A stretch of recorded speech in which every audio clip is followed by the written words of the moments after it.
menghubungi itu orang yang tersayang. Jadi kenapa kau perlu sayang? Kau perlu sayang telepon kau. Karena telepon itu nantinya menghubungkan kau dengan orang yang tersayang. Paham nggak? Nah, itu maksud wasilah. Paham nggak? Perhatikan ya, ini satu fahaman yang penting. Jangan anggap ini ini fakta andaian saja, bukan. Ini satu fahaman yang sangat penting. Apalagi terkait dengan Nabi kita, bukan? Jadi kalaulah yang tersayang itu ibu bapakmu atau orang yang tersayang di sisimu, dan telepon itu penghubungnya saja, pada dasarnya yang tersayang itu ada, tidak perlu kau sayang telepon kau, kan? Pada dasarnya. Tapi kau terpaksa menyayangi telepon kau. Kenapa? Karena telepon ini yang menghubungkan kau dengan orang-orang yang tersayang, betul? Nah, Nabi kita SAW, dia adalah wasilah yang menghubungkan kita dengan Allah. Jadi bagi Allah itu bukan sayang, bagi Allah itu cinta. Bincang sudah kita kan? Jadi dia menjadi wasilah kepada yang kita mau cintai. Itu Nabi kita SAW. Jadi pengetahuan itu penting. Nah, Nabi Muhammad SAW bersabda, buangkan apa sahaja yang menyebabkan kamu syak dan waham dalam fikiran kamu tentang halal ataupun haramnya sesuatu perkara itu, dan pakailah apa yang tidak menimbulkan syak dan waham pada kamu. Hadis ini sahih.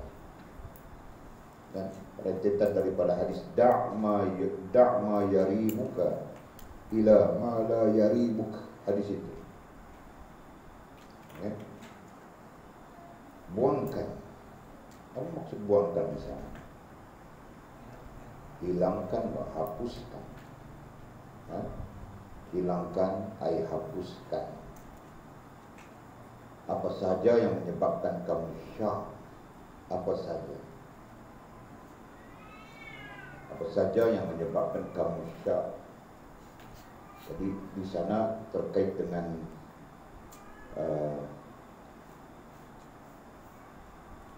kalau kita bincang dari sudut disiplin ilmu, terkait dengan iman, terkait dengan Islam, terkait dengan ihsan, kan?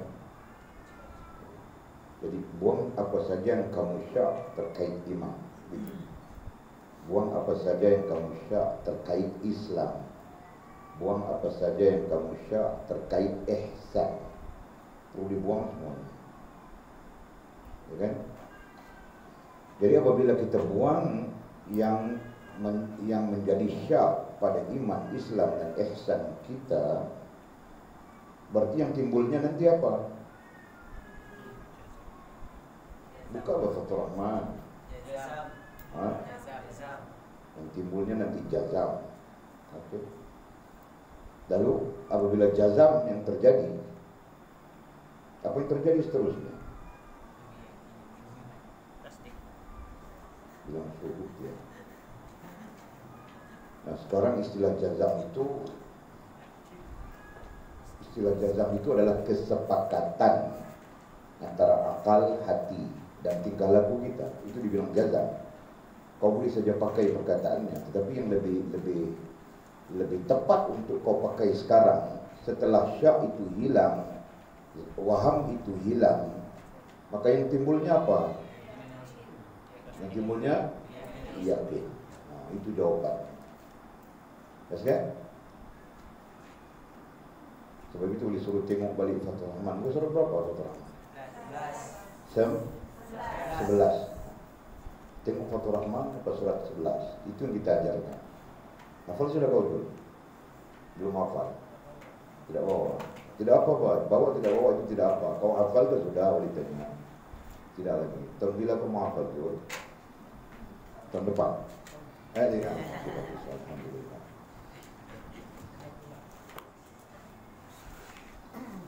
Wali suruh kamu orang hafal, paling tidak kamu orang masak, kan? Orang bilang masak.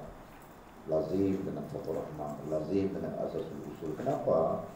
Karena nanti semuanya kita bercakap berdasarkan hal itu. Kau buka saja kitab manapun. Nah kita buka Fathur Rabbani, jumpa saja kan? Hal yang sama saja kau belajar dalam Fathur Rahman dan Asasul Usul. Nah, Di situ sebabnya kenapa yang suruh kamu orang kalau boleh hafal, hafal. Kalau tidak boleh hafal, lazim. Lazim itu apa lazim? Biasakan, biasakan, ya kan? Supaya nanti kamu orang cerdas saja, ya kan? Cerdas. Tanya ini, cakap ini nampak sudah, cakap ini nampak sudah, ya kan? Nah, seperti boleh cakap tentang hal yang sedang kita bercakap. Apabila kita buang syak, buang waham, syak dan ham, maka yang akan timbul nantinya adalah yakin. Nah, imanmu bermula dengan yakin. Selama mana kau tidak yakin, berarti kau syak dan ham. Berarti di sana ada masalah pada iman, ya kan? Nah, kita tidak sampai mau, oh tidak ada iman, itu kita tidak tahu, ya kan? Tapi secara ilmunya ada masalah dalam soal iman. Kalau berdiri dengan syak dan ham, ini berarti iman perlu berdiri dengan yakin, gitu kan? Demikian juga Islam. Islam pun perlu berdiri dengan yakin. Kalau Islam itu menjurus kepada ibadah, berarti ibadah perlu berdiri dengan yakin. Nah, kalau iman itu menjurus kepada akidah, akidah perlu berdiri dengan yakin. Islam menjurus kepada ibadah, ibadah perlu berdiri dengan yakin, gitu kan? Ini sering berlaku kepada kita karena kita lakukan setiap hari. Jadi kau Zul ambil sembahyang, ambil wudu waktu solat zuhur tadi. Kemudian kau tunggu lepak-lepak, baca Quran, zikir-zikir panjang-panjang, tiba-tiba masuk waktu asar. Kau mau solat asar. Faham tak keadaan? Jadi kau mau berwuduk lagi ya? Contoh ini contoh persoalan. Mau menunjukkan berdirinya ibadah itu dengan yakin, ya kan?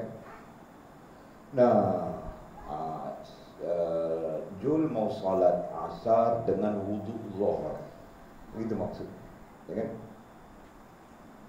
Jul boleh salat asar terus sekiranya dia yakin bahwa wuduknya masih ada, gitu kan? Nah, tapi kalau Jul tidak yakin, adakah tiadakah, paham tak? Kalau kuat kepada tidak ada, itu bilang syak. Jelas tu. Zul syak bahwa dia tidak ada wuduk sudah. Jadi apa yang kau perlu lakukan tu? Ambil wuduk, kan? Kalau kau tidak ambil wuduk, kau solat terus juga, tidak sah solat. Nampak? Itu bilang tadi, ibadat pun berdiri dengan yakin. Itu maknanya, ya kan? Nah, atau Zul berada di posisi yang lain. Dia cuma di posisi ham. Ham itu, kalau syak itu kan 50-50. Ham 30% saja dia rasa dia ada wudu. Manakala 70% lagi dia rasa dia tidak ada wudu, pun dia tidak boleh solat terus. Itu kan? Perlu ambil wudu dulu. Kenapa? Karena ham tidak menjadikan kita yakin. Syak tidak menjadikan kita yakin, dan ham juga tidak menjadikan kita yakin. Jelas sudah? Nah, tinggal satu perkataan lagi berdasarkan kepada kitab Fathul Rahman, berdasarkan Fathul Rahman Al-Murad. Apa perkataan yang tinggal? Zon. Jadi zon tidak termasuk dalam soal ini. Kenapa? Karena zon itu ada kalanya boleh diguna pakai dalam perkara ibadah, tidak akidah, kan? Dalam perkara akidah, zon tidak boleh diguna pakai. Ketiga-tiganya tidak boleh diguna pakai. Tetapi dalam perkara ibadah, zon itu ada rukhsahnya, ada keringanannya yang boleh dipakai. Jelas kan? Demikian juga dalam soal adab. Berdirinya adab adalah dengan yakin. Sekiranya kau tidak yakin, maksud tidak yakin itu berarti ada pada syak atau ada pada ham. Dan terkait di sana zon, maka itu akan merusakkan adabmu dengan Allah Subhanahu wa ta'ala, dengan agama dan dengan diri. Nah, itu analogi yang sangat penting. Dasarnya ada pada Fathur Rahman dan Asasul Usul. Oke, saya kau kutip ya. Nah, teruskan. Salah. Iya, zon tidak diterima pakai dalam soal adab, tetapi dalam soal adab itu kan ada ibadah terkait. Paham? Ada ibadah terkait, maka terpakai. Sebab dalam soal adab dia menghimpunkan semua. Ini yang kita dah ajar sudah. Kita dah ajar, kita terangkan dalam soal akidah.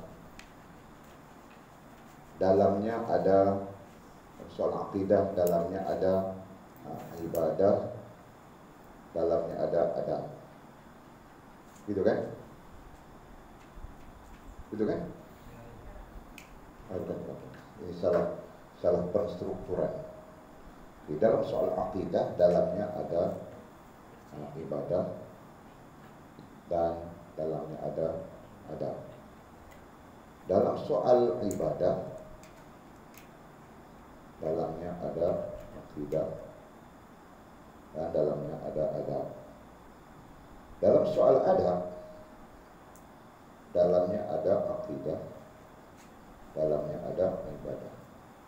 Nah, ini pandangan umum. Oke, ini pandangan yang umum, yang sangat umum. Nah, persoalannya tadi, apakah syak, zon dan ham itu boleh dipakai dalam soal adab? Nah, tadi kita tunjukkan di sini semuanya tidak boleh pakai. Kita katakan pangkah saja, tidak boleh pakai syak, zon dan ham, tidak boleh pakai. So dalam soal ibadah yang tidak boleh dipakai syak dan ham, gitu kan? Syak dan ham yang tidak boleh dipakai, tapi zon boleh. Manakala dalam soal adab, nah di situ patah balik dia kepada syak boleh dipakai, tidak boleh dipakai, zon boleh dipakai dalam soal ibadah, dan ham tidak boleh dipakai. Nah, boleh nampak kan itu? Nah, kita makinkan zon. Jadi zon berkaitan dengan ibadah, tetap terkait dengan ibadah. Jelas? Kenapa zon tetap terkait dengan ibadah? Sebab dalam adab itu ada ibadah. Dalam adab itu ada ibadah, kan? Ibadah itu sendiri adalah adab. Nah, bila kita mau melakukan ibadah, tetap kita terkait dengan hal yang namanya zon. Gitu kan? Jadi Jul dia mau menunaikan adabnya sebagai seorang hamba. Jadi dia mau salat. Adabnya hamba, salatnya itu ibadat, gitu kan? Nah, jadi Jul dengan sendirinya terkait dengan soal ini. Soal syak, zon dan ham. Dia mau salat, tapi dalam gua dia pun tidak tahu bah arah kiblatnya sebelah mana. Jadi dia mau menyempurnakan adabnya sebagai seorang hamba.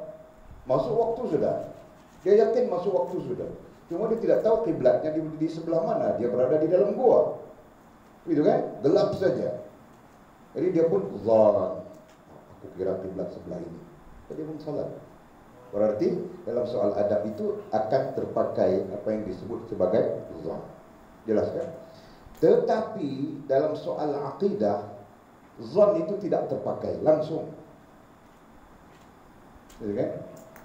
Jadi yang bermaksud di sini adalah zon ini terpakai dalam soal tingkah laku, ataupun istilah lain dalam soal perhubungan, bukan hubungan. Jelas? Oke. Ada pertanyaan lagi kah di situ? Ini pelajaran kita dalam Asasul Usul, pelajaran berapa? Ingat kan?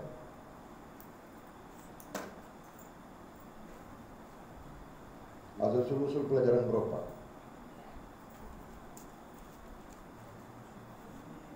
Pelajaran berapa? Faraidati.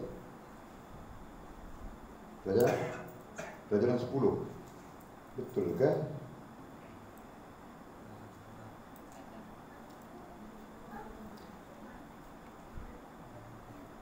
Di situ penting kan? Kalau Fathur Rahmannya muka surat 11 tadi kan? Nah, Asasul Usulnya pelajaran keberapa?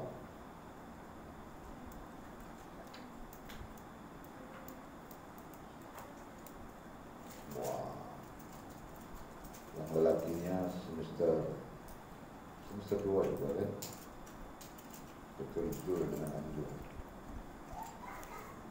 Yang alim tidak ada siapa yang akan cek di orang.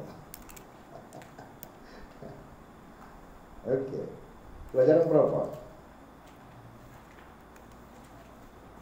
Ini sebab Walid tanya, ini baru kamu orang buka. Kalau Walid tidak tanya, kamu orang tidak buka terus. Kalau 2 bulan kamu orang tidak buka asasul usul. Kalau 3 bulan kamu orang tidak buka asasul usul.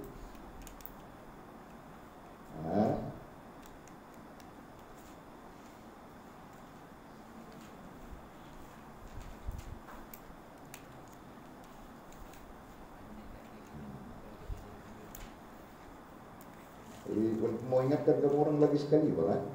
Biar boleh ingatkan terus. Pentingnya asasul usul, karena apa yang kamu orang akan belajar nanti, tinggi manapun, besar manapun kitab yang kamu orang akan belajar nanti, ranking apapun kitab yang kamu orang akan belajar nanti, semuanya apa yang termaktub di dalam asasul usul dan Fathur Rahman.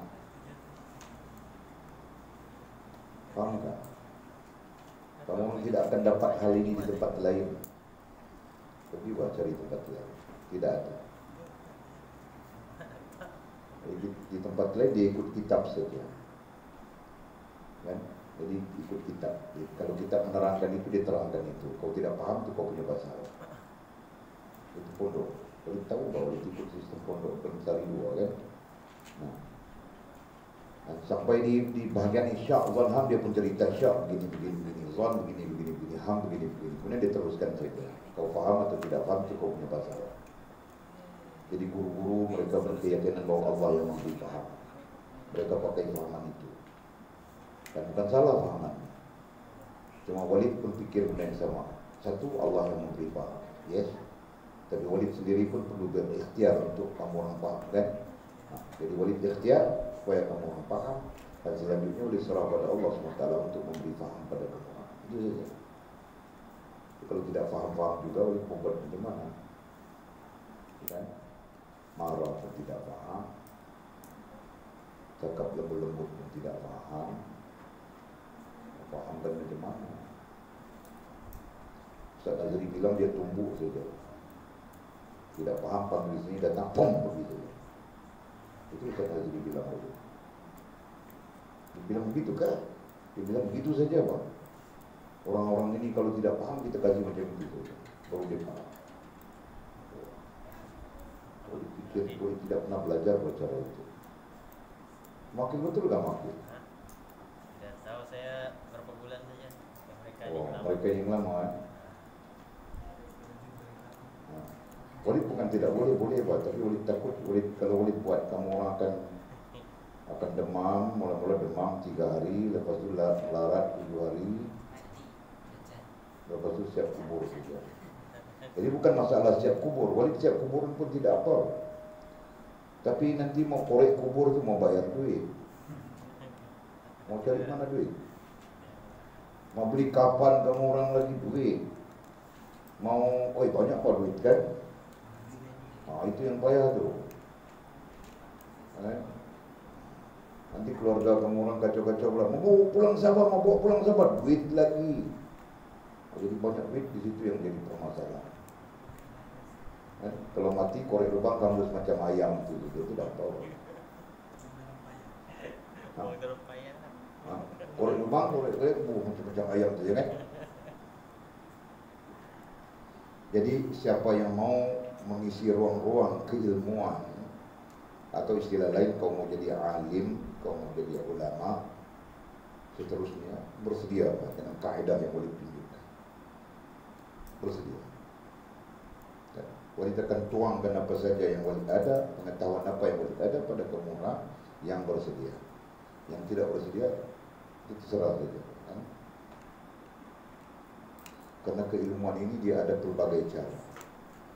Ada yang bilang salin ilmu.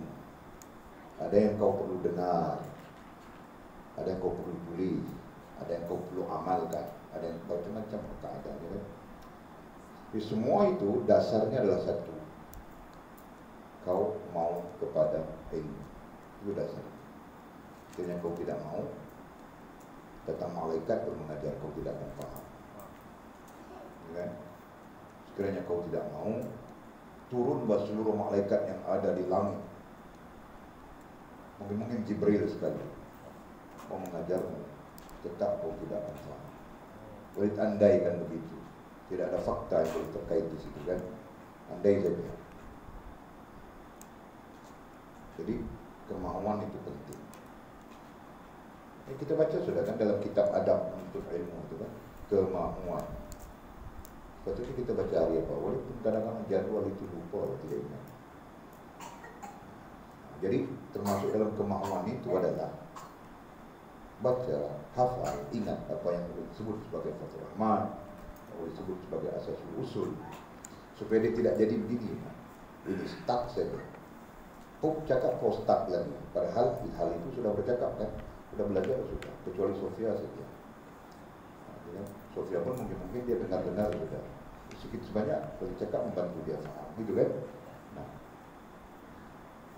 jadi penting. Ingat, penting. Wali tidak mengajarkan orang penting nahu, penting saraf. Wali tidak bilang itu tidak penting. Ya.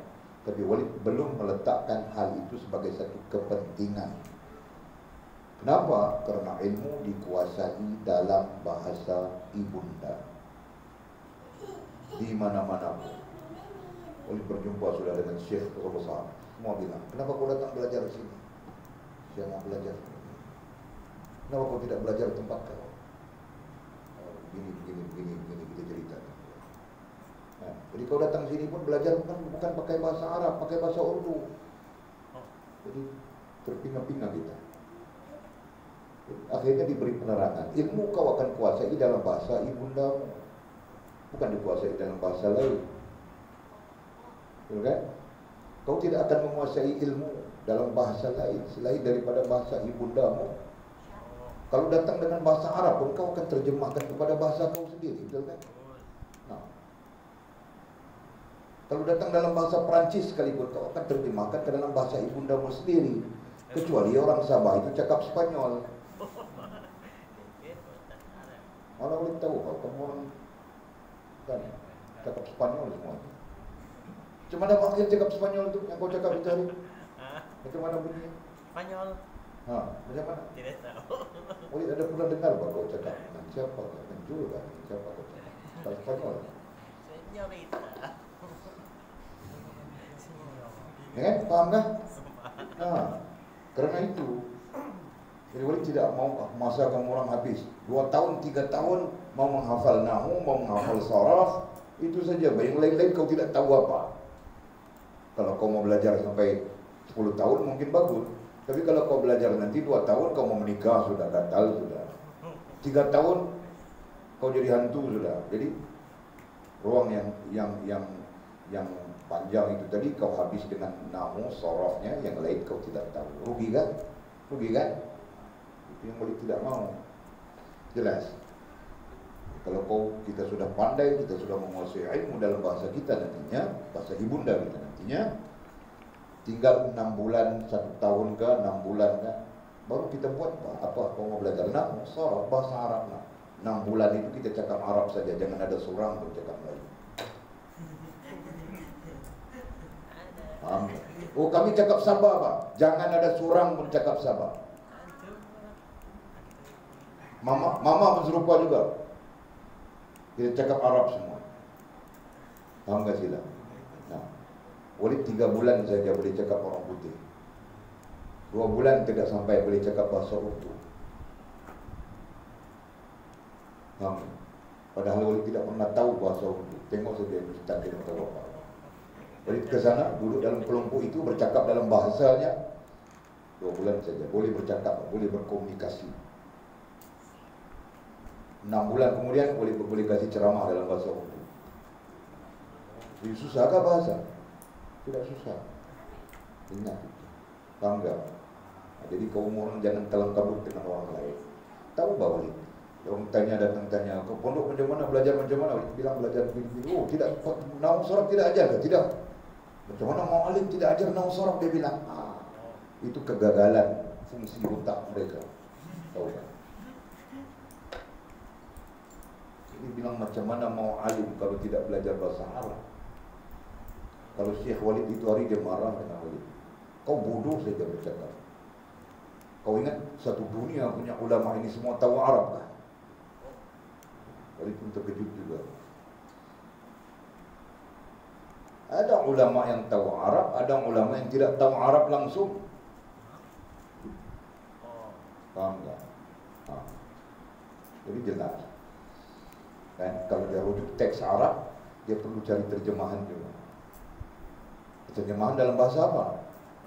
Bahasa ibundanya apa? Betul kan? Nah, jadi kenapa kamu makan kabut?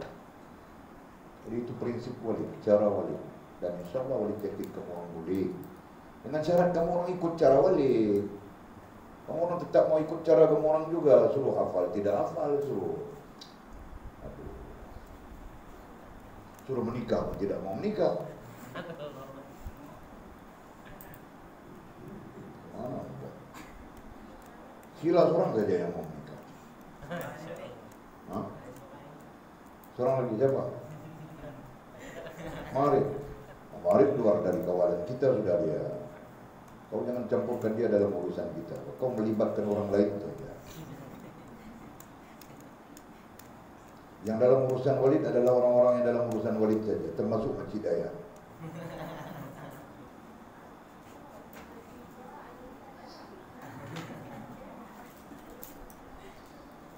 Jangan siapa-siapa pun minang Masjid Daya keluar jalan sana. Ya, begini. Itu andaian, itu fakta andaian. Itu yang kita katakan tadi, syak ni andaian 50-50 tu maksudnya 50% rasa ada wudu, 50% lagi rasa tak ada wudu. Mungkin begitu keadaannya. Itu maksud tu. Zon ini dia 70 rasa ada, 30 rasa tak ada. Itu maksud zon. Dia kuat ada, cuma sesekali dia berasa macam, tapi aku puasa tadi keluar angin kot. Tapi duk puasa ada. Itu dia panggil zon. Ham pula 30 rasa ada, 70 lagi rasa lingkup berbeza. Itu yang kata andaian tadi. Dalam ibadat zon itu boleh diguna pakai. Itu pun darurah lah. Zon itu boleh diguna pakai dalam keadaan-keadaan yang disebut sebagai darurah. Ada darurah. Saya contohkan darurah dulu. Boleh mana dengar kan? Dia masuk dalam gua, dia duduk dalam gua, dia tak tahu arah kiblat belah mana. Jadi dia nak solat misalnya. Jadi dia pun, aku yakin sebelah ni, ataupun kita katakan dia memutuskan, bahasanya adalah dia memutuskan syak. Dia memutuskan ham, so dia pakai zon. Aku confident belah ni kiblat misalnya. Walaupun dalam hal itu dia 70% rasa belah tu kiblat, 30% lagi dia pun masih sanksi. Tapi boleh digunakan pakai dalam hal solat. Itu contoh.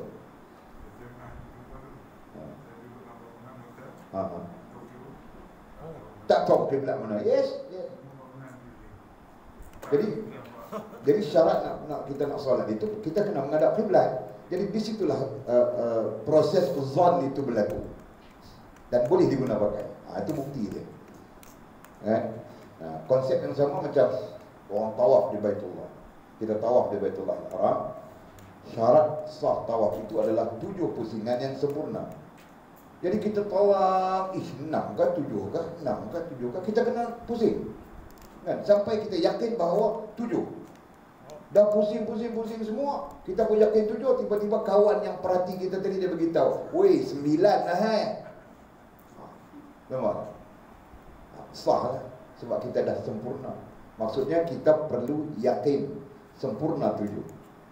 Yakin itu artinya apa? Yakin itu artinya kita menolak syak, kita menolak ham, dan termasuk dalam hal itu tidak ada zon di situ. Karena tidak ada rasa, maka menolak zon. Walaupun zon boleh dipakai dalam keadaan-keadaan darurat. Dia adalah satu konsep yang dibangunkan untuk memberi kepada kita kaedah untuk memudahkan kita sama ada nak berakidah, nak beribadah dan nak beradab. Dia ada dalil. Ada hadis Nabi SAW yang menyebut, Da' ma yarabika ila ma la yarabik. Itu di antara hadis sahih. Dan ini salah satu hadis yang kita baca makna tadi. Ada hadis tentang itu.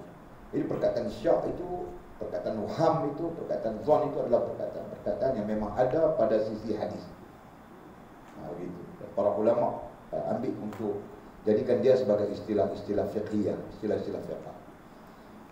Bukan istilah fiqh saja, dia merupakan istilah-istilah usuli. Itu lebih tepat. Istilah-istilah yang usuli, istilah-istilah yang paling dasar dalam kita nak membangunkan diri kita, akidahnya, ibadahnya dan adab. Clear? Nah, okey. Jadi kita sambung. Jadi bebel tadi cukup untuk kamu orang beranak sudah telinga kan? Sudah kan? Nanti kita bebel lagi pada simpan nanti.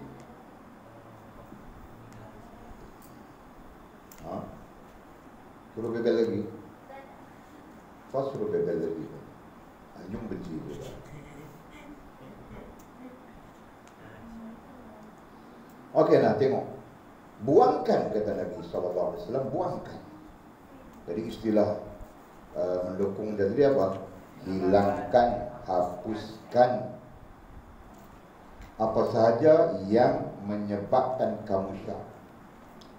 Apa sahaja yang menyebabkan kamu syak. Dalam soal apa? Dalam soal akidah, tulis sudah di sana. Dalam soal ibadah dan dalam soal adab. Itu maksud mudah. Dan kasih ada syak ini, karena dia akan merusakkan amalnya. Jadi kita belajar sudah yang rusak amal itu kita buat ibadat selain daripada Allah, gitu kan? Yang kita belajar sebelum ini, yang kita dengar sebelum ini, ibadat yang kita lakukan dikarenakan kerana selain daripada Allah Subhanahu Wa Taala. Itu yang kita belajar.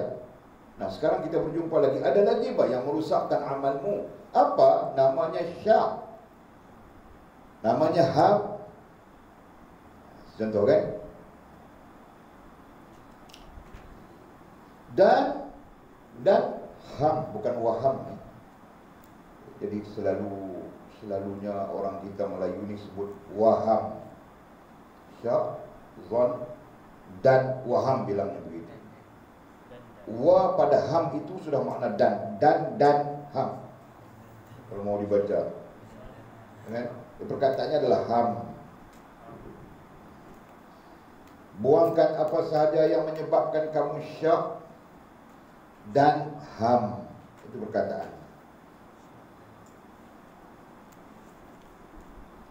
Jadi syak dan ham ini datang di mana? Munculnya di mana? So kita bercakap tentang kerohanian sekarang kan.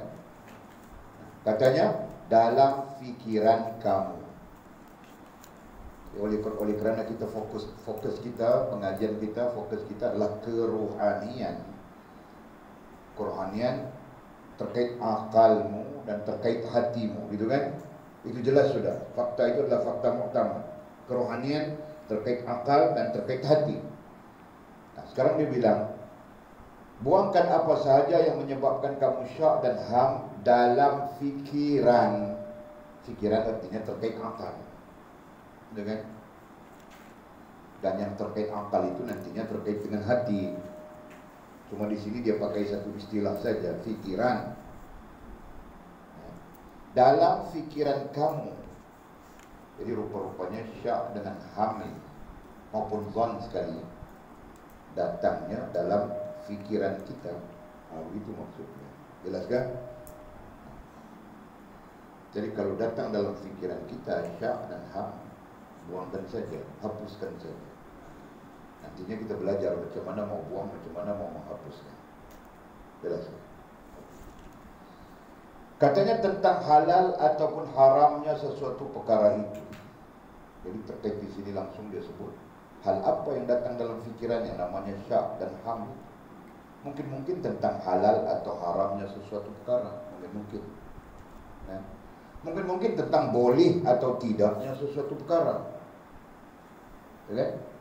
Jadi kalau boleh tidak pakai perkataan halal dan haram di sini, karena halal dan haram ini lebih menjurus kepada hukum.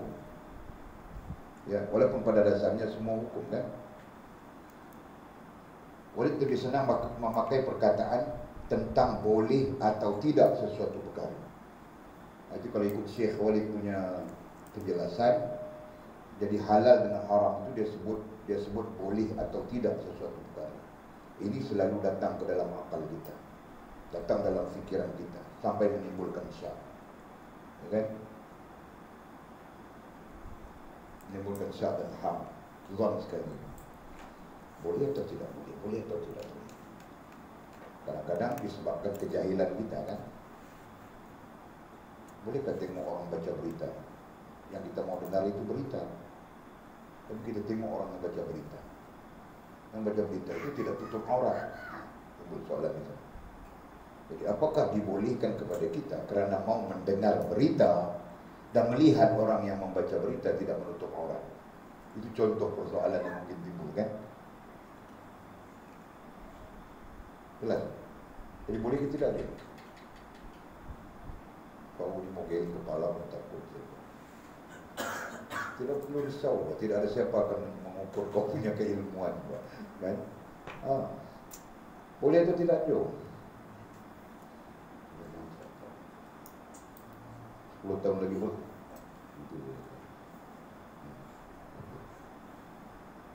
Boleh atau tidak? Kami orang lelaki mau dengar berita. Dengar berita, tahu ke berita? Mau dengar berita apa terjadi di sini, di situ, di sini, di siko yang terjadi. Kemudian kami pun buka TV, tengok TV, buka tengok TV, yang membaca berita itu cantik, kan? Ayu saja dia dan tidak menutup aurat. Nah, bolehkah kita melihat ayu yang membaca berita tidak menutup aurat itu di samping mendengar berita?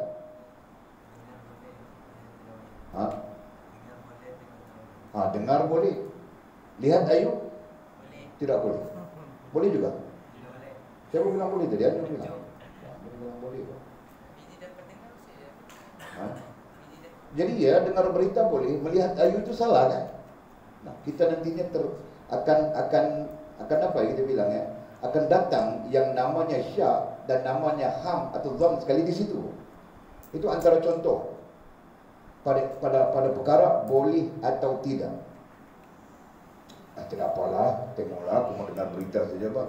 Sambil kau dengar berita itu, mata kau tengok saja dia. Gitu kan? Oh cantik orang ini.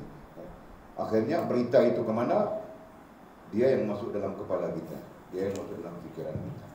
Betul kan? Betul kan? Lagi teruk, kau tengok yang baca berita itu, kan nampak kau punya awet di Sarawak sana. Lagi teruk juga. Sakit juga. Faham tak? Itu contoh. Dan banyak lagi hal-hal. Biasanya yang lazimnya apabila kita sendiri tidak ada pengetahuan boleh tidak bolehnya, di situ berdatang syak, zon dan ham. Sebab itu para ulama kita berpendapat syak, zon dan ham ini adalah orang yang jahil. Sebab itu kita suruh menuntut ilmu, suruh belajar. Karena belajar ini nantinya membebaskan kita daripada syak, zon dan ham. Jelas. Ilmu itu nantinya membebaskan kita daripada syak, zon dan ham. Dan ilmu itu adalah ilmu dasar. Sebab itu bilang ke orang, kau jadi doktor sekalipun, gaji kau 300.000 sekalipun sebulan, kalau kau tidak belajar ilmu yang namanya tauhid, fiqh, tasawuf, maka kau sentiasa berada di dalam kesesatan. Kenapa? Karena antaranya syak, zon dan ham itu pasti berlaku. Ini berarti ilmu yang dituntut kepada kita belajar, yang kita namakan ilmu dasar itu tadi, adalah bertujuan membebaskan kita daripada syak, zon dan ham kepada Allah, kepada agama, dan kepada diri kita sendiri. Faham tak? Ya.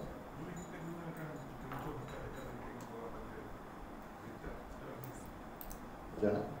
Kita tengok perempuan baca berita, kami ambil contoh. Sekarang macam mana kita dalam keadaan itu, kita patut rasa macam mana? Kita rasa salah. Karena salahnya melihat seorang perempuan yang tidak menutup aurat itu adalah qat'i, adalah putus, bukan berbelah bagi di situ. Allah sebut dalam Quran, wahai lelaki-lelaki yang beriman, tunduklah pandanganmu daripada wanita-wanita ajnabi. Banyak ayat dalam surah An-Nisa. Jadi berarti ayat itu nak bagi tahu kat kita kata memandang wanita yang tidak menutup aurat itu hukumnya haram. Itu antara maksud ayat, intisari dia. Tak boleh pandang melainkan dalam keadaan-keadaan yang darurah, katanya begitu. Walaupun berita kita nak dengar. Ayalah. Jadi isu di sana ada dua tu. Satu dengar berita, satu memandang dia. Jadi balik kepada soal hukum tadi, tetap berdosa. Jangan ada orang kata, tak ada masalah dengar berita, tak ada hal apa. Memang dengar berita tu tak ada hal apa, tapi memandang wanita tu, hukum dia tetap salah di situ. Dari segi hukum yang kita maksudkan tadi. Dan tidak ada ulama yang mengatakan bahawa tak ada masalah apa nak pandang perempuan tu. Ada, tapi bukan dalam soal macam tu. Dalam soal darurah.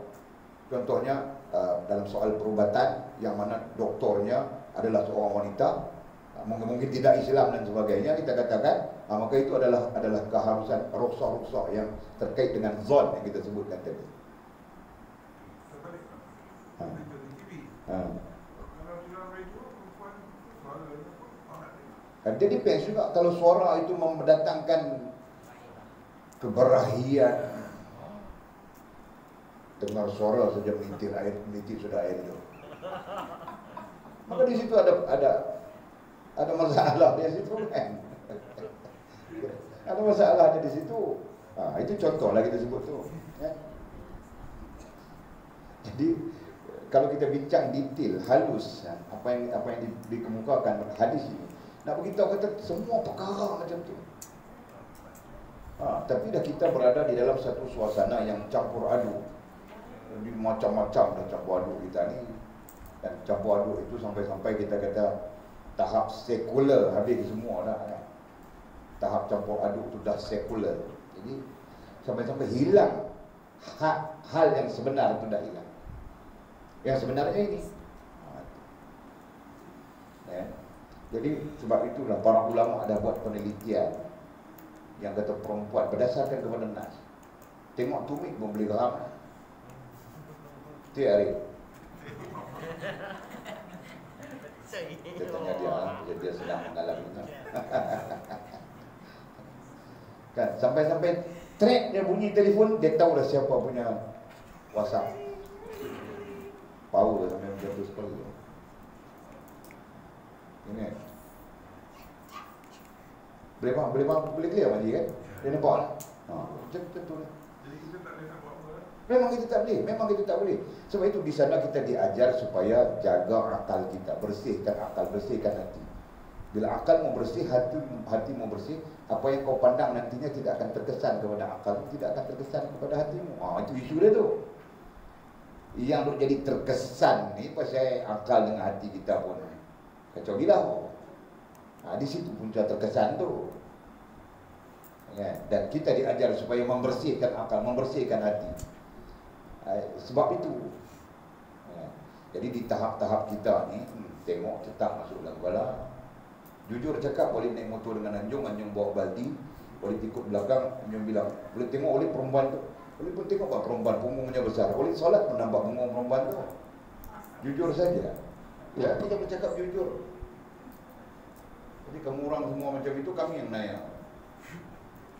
Takkan kami mau pejam mata tengah bawa motosikal. Mati pun kami. Ya kan? Anjung boleh suruh pejam mata sebab dia di belakang. Boleh yang bawa motosikal, jadi mengikut di depan itu ada motosikal. Jadi mau pejam mata macam mana kasi? Kau mau bunuh Walid kan? Jadi Walid pun tengok juga kan, mau buat macam mana? Sambil-sambil cakap Anjung cerita begini, cakap itu banyak. Kau tengok perempuan sekarang tidak rasa malu, tidak apa. Jadi walaupun 3 saat, walaupun 2 minit, masuk kepala Allah. Datang berpunggung itu. Masya Allah. Astagfirullah. Walid mau buat macam mana? Macam mata kasih hilang. Faham tak? Jangan. Ustaz Das'ad bilang, Ustaz Das'ad Indonesia dia bilang, kamu orang punya pasal, kami orang masuk neraka. Dalam ceramah kan. Wahai janda-janda, dia bilang begitu Bang. Mula-mula dia sebut janda. Jadi jaga. Sebenarnya lelaki pun perlu jaga, perempuan pun perlu jaga, gitu kan? Dalam agama kita ini seimbang sama saja. Yang menjadi masalah sekarang kacau bilau sudah. Yang lelaki jaga, yang perempuan tidak jaga. Yang perempuan jaga, yang lelaki tidak jaga. Itu yang sedang terjadi. Atau kita berada dalam situasi semuanya tidak jaga.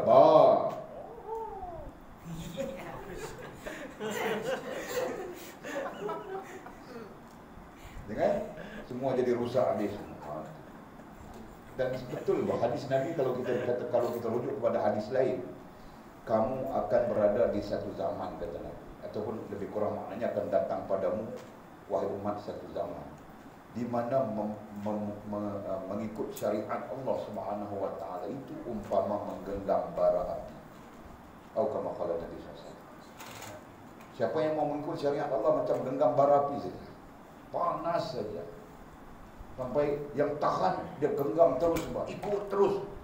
Yang tidak tahan genggam lepas, pegang lepas saja. Nah, itu bermaksud. Dan kita sedang berada di waktu itu. Dengan fas kau sekarang boleh bawa pakai begini. Kau pulang nanti kau tengok. Datang makcik kau ni bah, muka kau cantik-cantik begini ke kau? Siapa mau dengan kau bah macam ini? Masuk sudah sikit kepala kau. Racun. Datang pula sepupu, kau ni buang bah. Kau mau ikut kami buang bah. Kami malu bah. Kau pun buang bah satu. Dengar? Lepas tu dia tengok, kau mesti cantik-cantik bah kau ini. Bah ambil boleh stick ini pakai. Yang kau hadiah pada kau bah. Kau pakai stick. Datang yang lain pula bilang, bah tidak cukup boleh stick. Ini mau apa? Apa?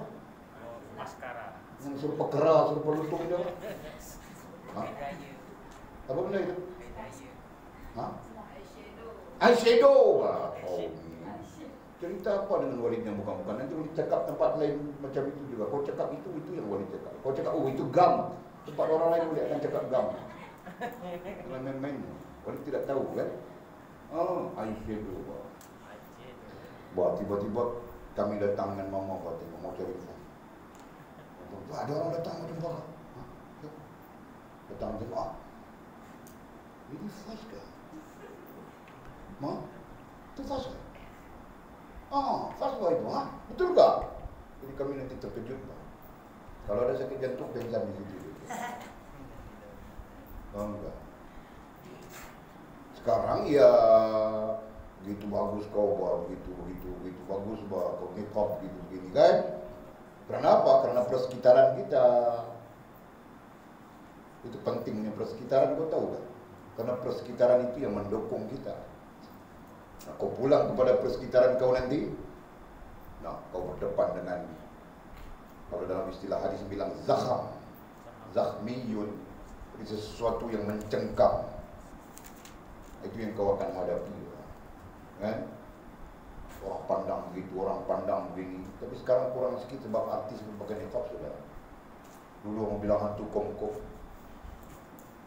Kalau lalu saja lari semua budak-budak. Mamanya bilang, hantu kongkong. Kau paham tak? Jadi kau boleh duduk dalam suasana begitu. Terserah. Sejauh mana kau syak, sejauh mana kau yakin dengan Allah, dengan syariat Allah, itu terserah kau. Mungkin kau akan terpengaruh dengan syak, kau terpengaruh dengan zon, dan kau terpengaruh dengan ham, yang akhirnya akan membubarkan hubungan keyakinanmu dengan Allah Subhanahu wa taala. Paham tak? Jadi doakan kamu orang, mudah-mudahan ke depan kamu orang berada dalam suasana yang bagus. Jadi kalau kau menikah dengan Jamal Pak Tungkul sila, Jamal Pak Tungkul itu bagus orang. Mudah-mudahan dia membantumu untuk mempertahankan syariat Allah pada diri. Begitu juga Usin Jongang, bagus sekali. Iya, dia membantu kau Fas menjaga syariat Allah yang ada pada diri. Begitu juga dengan kau pandai. Tapi yang kau punya itu wawa jerawat itu. Wawa jerawat lah, ome ubi geledek lah.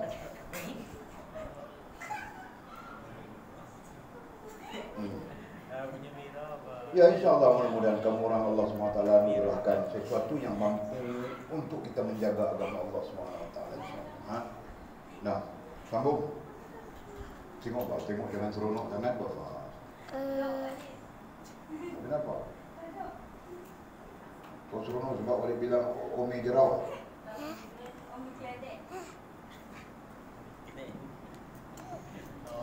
Okey.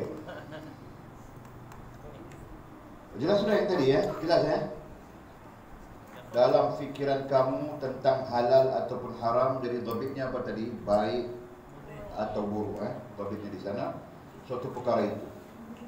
Dan pakailah apa yang tidak menimbulkan syak dan ham pada kamu. Jadi pakailah apa yang tidak menimbulkan syak. Jadi andai kata yang tidak menimbulkan syak itu tidak menguntungkan, pakai saja. Karena itu lebih menyelamatkan kita, menyelamatkan akal dan hati kita dari rusak hubungannya dengan Allah Subhanahu wa taala.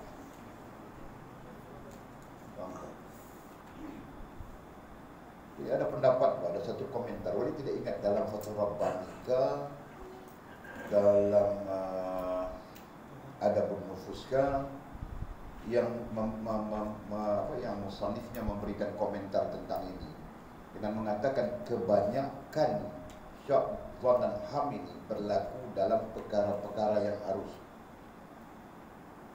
Ada komentar. Dia bukan berlaku dalam perkara-perkara yang fakta, perkara-perkara yang syariat yang ada penetapan. Sebab perkara-perkara yang syariat ini tidak ada syak lagi, kau tolak kau berdosa, gitu kan? Kau nafi kan kau murtad. Jadi hukumnya datangnya begitu. Kebanyakan syak, dhan dan ham ini adalah dalam perkara-perkara yang harus. Sejauh mana komentar itu nanti boleh cari kalau ada kesempatan.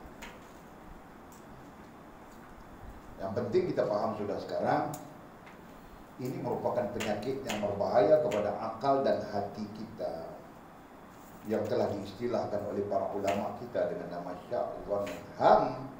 Berarti hal ini perlu keluar daripada akal dan hati kita, perlu dihalau, jangan ketiada dalam akalmu dan hatimu, gitu kan? Tentang apa? Tentang Allah, tentang agama, tentang dirimu sendiri. Cari yang yakin. Tentang Allah, cari yang yakin. Bahawa ilmu datang mengajar kepada kita. Tentang agama, cari yang yakin. Nah, datang ilmu mengajar kepada kita. Jangan jadi wahabi yang akhirnya jadi kelang kabut keyakinannya dalam soal ibadah sekalipun. Ya kan? Dalam soal adab, nah, datang ilmu mengajar kepada kita. Semuanya untuk mengeluarkan kita daripada syak, dhan dan ham kepada yakin. Dan bermula yakin itulah imanmu, aqidahmu dan imanmu, ibadahmu dan agamamu, dan apa bilang tadi, adabmu serta ihsan, gitu kan? Okey. Sekaligus mau nyatakan kepada kita apa? Selama mana tidak yakin, kita tidak diterima. Mau nyatakan kita itu, kan? Kalau dalam soal akidah kita tidak yakin, tidak sampai kepada yakin, kita tidak diterima. Sebab akidah yang tidak yakin itu nifaq. Okay? Begitu juga ibadah. Selama mana tidak sampai kepada yakin, maka tidak diterima. Dan begitu juga adab. Jelas kan? Yang menyebabkan Allah terima itu adalah keyakinan. Jadi sebab itu kita belajar tentang yakin, membina yakin dan sebagainya. Dan nanti kita melalui maklumat-maklumat ini dan kita berpegang teguh. Apabila syak dan ham bercampur aduk, ini perhatikan. Apabila syak dan ham bercampur aduk dengan yang tidak syak dan ham dalam suatu perkara, jadi campur aduk syak dan ham.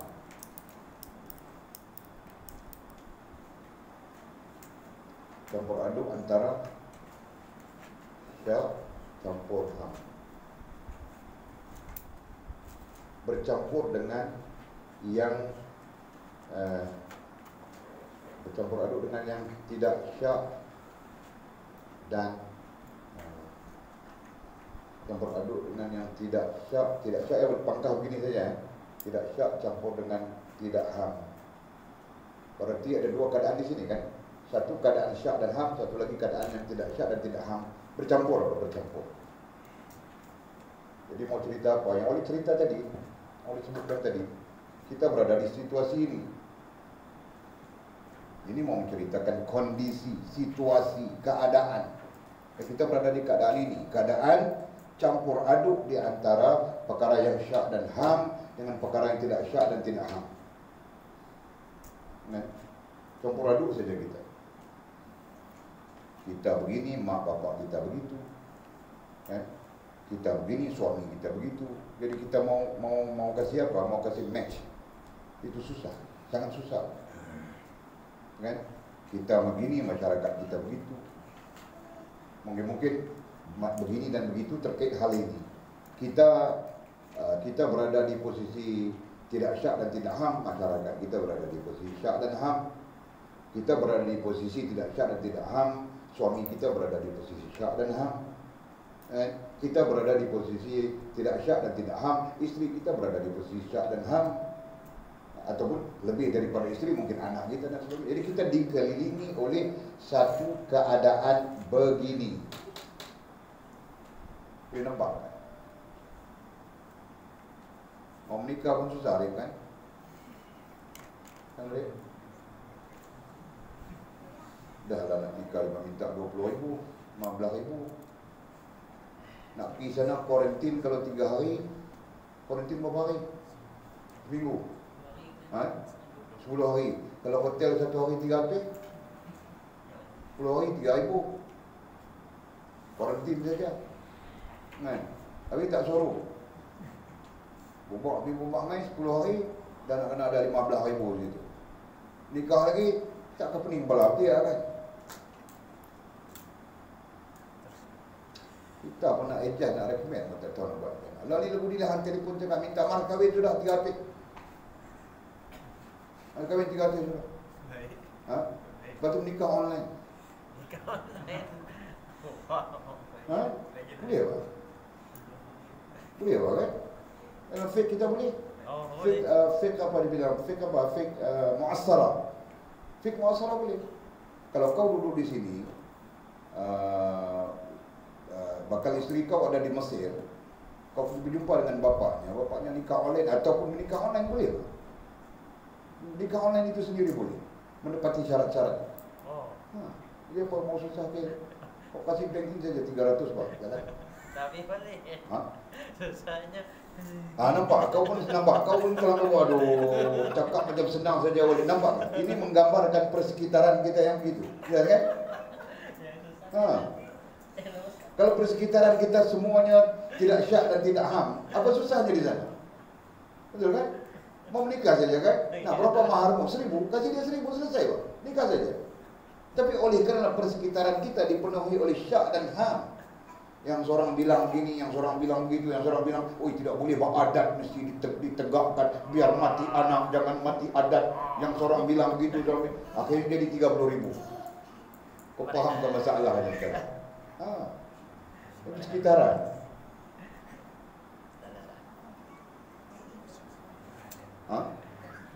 Siapa mau tanya tadi? Tak. Jadi sebab itu dicadangkan kepada Bang Arif kita, negotiate 3 settle. Kan? Atau angkat nikah online. Acik jadi saksi bagi pihak di sini dengan apa nama dia. Kahwin ke balik? Lepas kahwin. Kamu mau juga? Lepas kahwin. Boleh Pak. Memang Pak, itu yang menyebab kau pun tak kira lepas kahwin begini Pak. Betul Pak. Kerana ini masalah, jadi masalah. Betul. Faham tak? Jadi nantinya aku mau kasih mas kahwin saja. Berapa mas kahwin kau Mira? 300. Nah 300.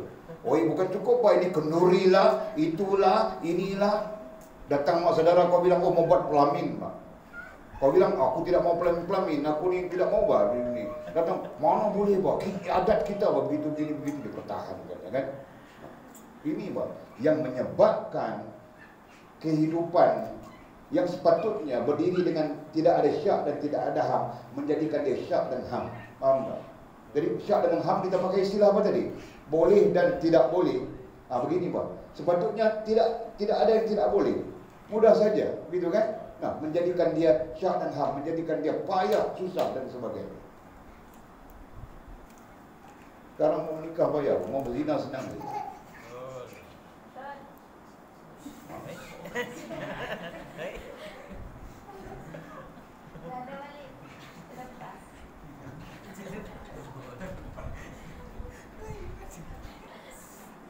Kau melatah ke apa? Semayang banyak. Oke, itu bermaksud mudah ya. Boleh coba menjelaskan kepada kamu orang supaya kamu orang paham apa yang kita sedang bincang ini, apalagi terkait dengan soal kerohanian, kan?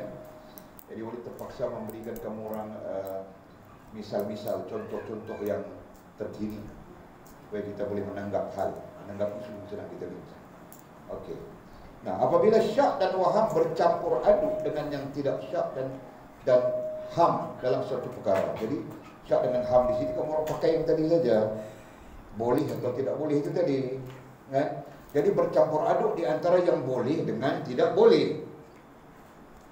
Contoh berita TV yang boleh sebut tadi. Dengar berita itu boleh. Tapi bercampur dengan yang tidak boleh. Nah, ketika itu kau berada di persimpangan, di dalam persimpangan kan sastranya kan. Betul. Dengar berita itu boleh atau tidak? Boleh kan? Nah, lihat perempuan yang baca berita tidak menutup aurat itu boleh atau tidak? Nah, itulah maksud yang kita sedang cakap tadi. Kita berada di persimpangan antara boleh dengan tidak boleh. Nah, nanti kamu orang hai perempuan-perempuan. Nanti kamu orang pulang ke Sabah nanti, ada sepupu-sepupu kau orang mau salam saja dengan kamu orang. Lelaki bah dia. Kamu di persimpangan kan ketika itu kan? Makcik kau datang, sila tus, sepupu kau ini bukan orang lain, sepupu saja bah. Ulur tangan mau salam dengan kau. Jadi kamu bikin apa ketika itu? Kamu bikin apa? Kau berada di persimpangan antara boleh dengan tidak boleh, betul kan? Kalau kau tahu hukumnya haram atau tidak boleh, pun kau akan persimpangan juga keadaannya. Kalau aku tidak bersalam nanti makcikku bilang apa? Nanti di situ ada keluarga Jamal Pak Tongkol, nanti keluarga suamiku bilang apa? Ini banyak yang kau pikir, kan? Nah sekarang kau cabut bahasa itu, bagaimana kamu buat? Jadi kau cabut kau punya syak, boleh tidak boleh. Tadi kau pun salam dengan sepupu kau, gitulah. Kau salam berarti kau melakukan sesuatu yang haram, yang ditegak oleh agama. Nah, paham sudah sekarang? Kan? Nah, apa yang kau perlu buat? Nah, pandai. Jadi kau ambil saja satu kaedah yang benar, yang dibenarkan oleh agama.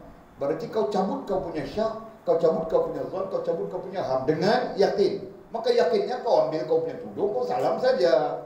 Jelaskan? Itu yang penting untuk difahami. Jelas? Supaya kita tidak salah, supaya kita tidak berdosa, supaya kita tidak nanti rosak hubungan dengan Allah Subhanahu wa taala. Faham tak? Jelas? Itu yang dimaksudkan di sini dan banyak hal-hal lain. Walid pernah balik rumah mama atau datang sepupu mama mau salam dengan Walid. Walid pun ada yang tersalam juga, kan? Tapi tidak apa kerana Walid tua kan? Walid tua, yang datang itu muda-muda lagi. Ya. Sepupu sepupu mah anak saudara. Anak saudara menantu, bukan anak saudara. Anak saudara menantu berarti belum jadi anak saudara menantu lagi. Berarti orang asing bah, Walid mana boleh salam. Kan? Dia pun boleh menikah dengan Walid bah kalau mama mau kasih.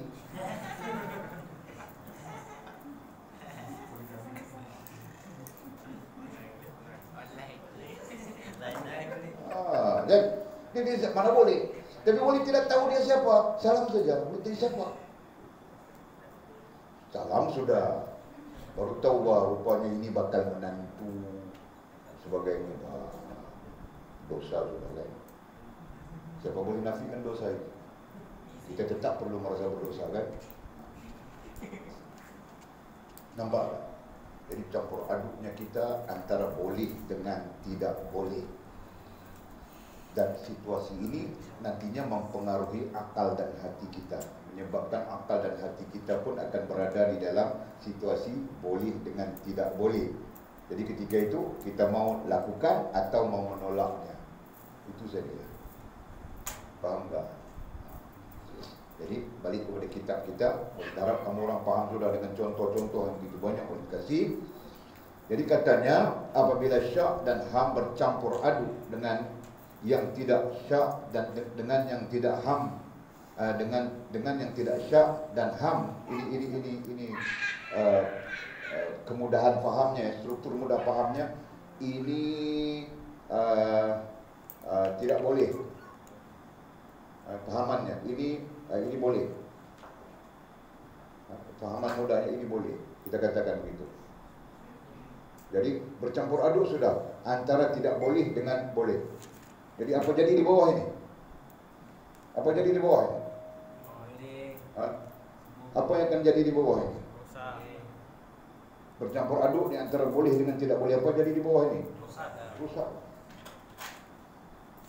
Sebab itu kamu orang jangan pelik. Jantan mau jadi perempuan, perempuan mau jadi jantan. Tukar habis bebet-bebet yang ada. Yang perempuan mau jadi jantan. Ini kacau juga. Mungkin sebab dia mau ganti jantan, sebab jantan kurang kan. Dia mau jadi jantan. Dia beli dia punya apa itu yang getah, yang ikat dadanya. Tidak nampak bayang dia seorang perempuan. Jalan keras. Apa? Rupanya perempuan bertomboy.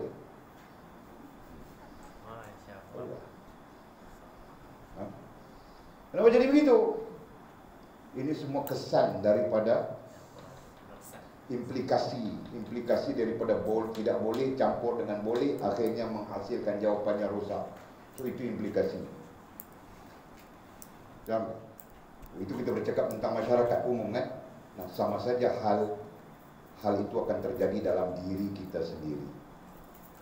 Dalam diri kita sendiri pun akan jadi hal yang sama, rusak. Faham tak? Tinggal lagi kita tidak tukar saja. Tapi pada dasarnya orang yang bertukar itu sendiri menambahkan kerusakan pada dirinya kan. Yang perempuan mau jadi lelaki, yang lelaki mau jadi perempuan. Yang macam-macam lah sekarang. Mahal, lembut pun ada. Itu awal-awal lagi boleh bilang, Haikal kau jangan cuba-cuba membuat bunga. Dari kecil lagi boleh bilang, tanya mama. Sebab kakaknya 2 orang perempuan. Jadi dia membesar di sisi 2 orang perempuan, campur mamanya 3 orang. Jadi boleh cukup takut dia buat bunga, kau tahu lah. Betul lah. Dia bilang dari awal, Ekal kau jangan jadi abang saya. Ekal kau jangan jadi abang saya. Ekal kau jangan jadi abang saya. Sampai umurnya berapa? 11 tahun ke 12 tahun boleh masih cakap itu. Tanya mamamu. Dia pun tengok bunga. Tidak mau. Tidak mau. Syukur alhamdulillah sekarang dia jadi lelaki yang sejati sudah. Dia jadi Bilal besar pas sekarang, walaupun kadang-kadang dia tidak azan. Oleh harap Anjung pula menggantikan Bilal besar. Anjung pun sama juga Pak. Itu tidak boleh. Okey. Maka katanya, bila kita berada dalam keadaan begitu yang mempengaruhi fikiran kita bilang tadi, rohaniah kita, fikiran akal kita dan hati kita, maka pakailah yang tidak ada syak dan ham itu. Pakailah yang tidak ada syak dan ham. Contoh boleh ambil sila tadi, sepupunya mau salam dengan dia, kan, sepupunya lelaki, jadi dia berdepan dengan situasi dilema, macam mana ini? Maka dia pun pakailah yang tidak syak dan tidak ham. Apa yang dia pakai? Nah, dia pakai satu kaedah, ambil lapik tangannya dan bersalam dengan mereka. Faham tak? Kenapa dia boleh pakai kaedah itu? Bila dia ambil tangannya, lapik bersalam dengan suhu, berarti dia memutuskan syak dan HAM itu dengan cara mengikut kaedah yang dibenarkan. Jadi kelebihannya di situ apa? Karena dia ada ilmu tentang itu. Kalau dia tidak ada ilmu, lagi terpinga-pinga dia kan. Tidak ada ilmu, bayangkan semua mau salam saja. Ini hari raya Pak bilang. Kan? Hari raya bermaaf-maafan, bersalam-salaman. Jadi semua salam saja. Mau nangis kan dengan lagu raya? Fas mau nangis sudah. Mimi kau jangan nangis Mimi. Dengar lagu raya mau nangis juga. Hah? Joel mau nangis juga Pak. Oh tidak kan? Oke, jadi panduannya adalah lagu raya. Jadi karena lagu raya bilang bermaafan, jadi dia pun mau bermaafan saja. Ya kan? Masya Allah. Jadi kita tidak mau ini. Oke, maka pakailah yang tidak ada syak dan ham itu. Pakai yang tidak ada syak. Apa yang tidak ada syak? Ilmu tadi kan. Ilmu membebaskan kau dari syak tadi. Nampakkah sila dia ada ilmu Bang? Oh, tidak boleh salam. Kau sepupu, kau lelaki. Jadi sepupu kita boleh menikah, maka tidak boleh salam, tidak boleh menyentuh kulit antara kita. Jadi sila pun karena ada ilmu, dia pun ambil kain tuala kah, tudungnya kah, lapik tangannya bersalam. Berarti karena dia ada ilmu, dan ilmu itu membebaskannya dari syak dan ham. Jelaskan? Begitu. Dan buangkan apa yang menjadi syak dan ham. Jadi terbebas sila, buangkan berarti sila berjaya buang apa yang menjadi syak dan ham. Apa yang menjadi boleh dan tidak boleh dalam delimamu. Faham ke tadi? Nah, terbebas dia pun salam. Jadi salam pun boleh kan, dalam keadaan berlapik begitu, dan terbebas dia daripada yang kita bilang syak dan ham tadi. Betul kan? Bebas. Nah, itu kepentingan. Tambah.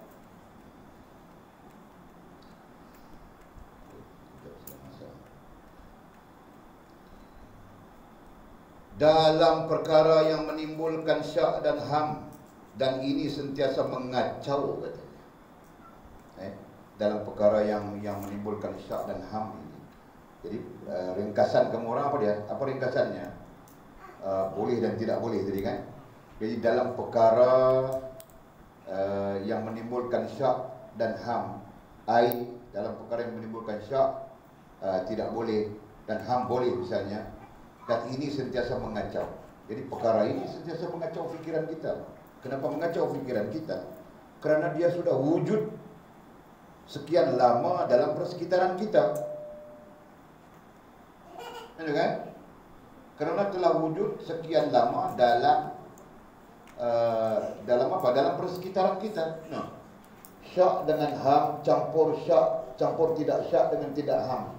Yang kita pendekkan istilahnya, tidak boleh bercampur dengan boleh. Dalam persekitaran kita sejak sekian lama, maka ini yang akan mengacau. Itu contohkan pada kamu orang tadi. Sekarang persekitaran kamu orang begini, tidak ada yang mengacau kamu orang. Kalau ada kacau pun itu kopi saja, kopi and anak-anaknya, ada kan? Yang mengacau kamu orang, kan? Jadi tidak pula anjung pergi mengacau-ngacau kamu orang di atas sana. Ada tak? Anjung ada mengacau tak? Masya Allah. Masya Allah. Melampau sudah dulu. Kalau tidak tahu lagi kau mengacau sudah kan? Siapa yang kau kacau?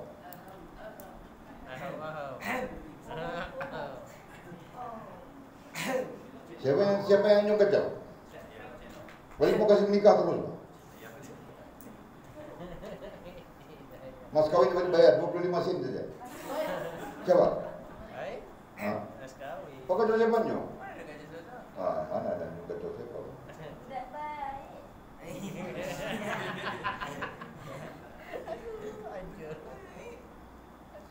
Apa itu? Dan ini sentiasa mengacau, berarti keadaan sentiasa mengacau kita. Masya Allah. Macam mana bilang tadi, mau tengok TV, tengok berita. Tapi yang baca berita itu tidak menutup aurat. Nah, ini satu keadaan yang mengacau kita. Mau keluar beli ikan, mau keluar beli apa kau mau beli kemarin Jo? Ayam. Beli jagung kah, beli apa kah, mau keluar beli itu saja. berarti benda baik kan, kita mau beli kan, mau makan ke buka puasa kan. Tapi kita akan berjumpa dengan orang yang tidak menutup aurat misalnya. Ini yang mengacau saja akal dan hati kita. Betul kan? Banyak. Ini satu sisi lain, politik pun mengacau kepala kita. Ekonomi pun mengacau akal pikiran kita. Sosial pun mengacau akal pikiran kita. Undang-undang pun mengacau akal pikiran kita juga. Kau tahukah? Ini keluar baru saman 10.000. Kalau kau tidak ikut, tidak patuhi SOP, PKP, apa P lagi? Kan? Jadi kau akan disaman 10.000. Ada lagi Pak, 50.000. Ada lagi satu. Kedai kah? Premis kah? 50.000 kalau tidak ikut SOP. Nah, itu yang bilang tadi, undang-undang mengacau kita, itu mengacau kita, ini mengacau kita. Kelab malam boleh saja kan? Masjid mau sembahyang jemaah perlu jarak-jarak. Semua dalam keadaan yang terkacau. Paham tak? Itu situasi kita. Jadi kamu orang nantinya akan berkembang lagi menjadi ubi kayu kau, ubi geledek kau. Dalam persekitarannya mengacau ini. Itu. Paham tak? Maka itu boleh contohkan tadi, kamu orang pulang nanti, sekarang persekitaran kamu begini. Pulang nanti persekitaran kamu jadi macam lain. Paham tak? Nah, persekitaran itu nantinya akan bertindak mengacau kamu. Mengacau pikiran kita, mengacau perasaan kita. Paham tak sila? Tanjung serupa saja Pak. Sekarang dia di sini, persekitarannya lain. Nanti dia pulang, Jambatan Tamparuli, lain jadinya Pak. Ada giveaway Pak dibilang di situ di Jambatan Tamparuli. Anjung yang bilang balik Pak kemarin. Betul kan Jong kan? Ada giveaway Pak di situ bilangnya. Jadi mungkin dia pun mula-mula pikirannya kacau Pak dengan giveaway ini. Apa kamu orang ni giveaway ini dulu semua. Tapi 2 tahun akan datang tiba-tiba dia pun jadi giveaway.